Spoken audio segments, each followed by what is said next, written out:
যুগ আগে 5 তরুণ তরুণীর গল্প নিয়ে নির্মাতা রাজিবুল হোসেন শুরু করেছিলেন সিনেমা।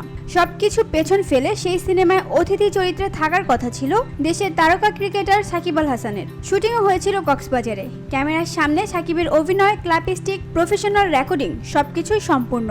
কিন্তু শুটিংয়ের কিছুদিন পর সংবাদ মাধ্যমে সাকিবের অভিনয়ের খবর প্রকাশ হলে তিনি তা অস্বীকার করেন।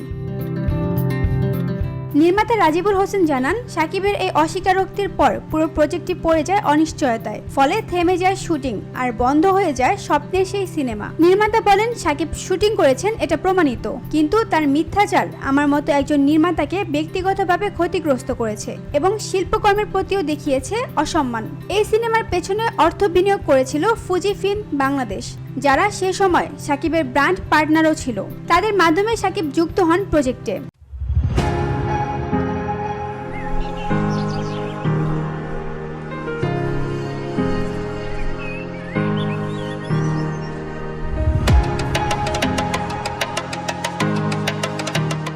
রাজিবুল হোসেন জানান, সিনেমাটি শেষ না হওয়ায় তার ক্ষতি হয়েছে প্রায় 65 লাখ টাকা।